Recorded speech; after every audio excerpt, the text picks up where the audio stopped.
ناظرین، عوامی نیوز میں خبروں کا سلسلہ جاری ہے۔ ہم آپ کو سانگڑ سے خبر دیتے چلے۔ نون لیگ کے مرکزی قیادت کی سانگڑ میں آمد۔ نون لیگ کے احسن اقبال کا کنونشن سے خطاب کرتے ہوئے کہنا تھا کہ ہم نے اگر قرضے لیے تو لواری ٹنل جو 35 سال سے نہیں بن سکتی تھی اس کو بھی مکمل کیا۔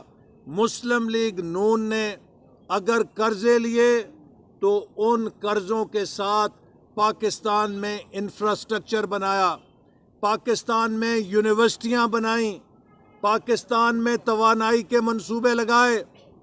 لیکن عمران احمد نیازی نے 2 سالوں میں ہم سے زیادہ قرضے لے کر وہ قرضے سارے اپنے حکومت کے خسارے میں جھونک دیے ہیں۔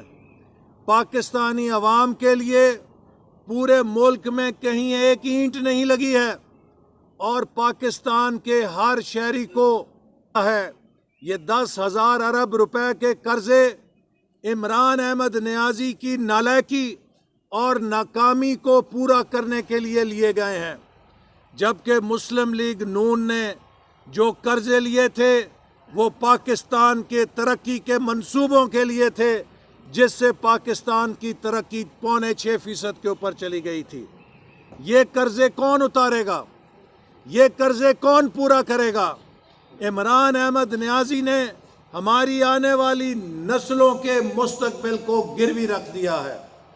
آج اسی وجہ سے چونکہ پاکستان کی معیشت کمزور ہو گئی ہے، پاکستان کی سیاست کو اس نے انتشار میں تبدیل کر دیا ہے، اسی لیے ہندوستان کو یہ ہمت ہوئی ہے کہ اس نے پاکستان کو کمزور سمجھ کے کشمیر کو ہڑپ کر لیا ہے۔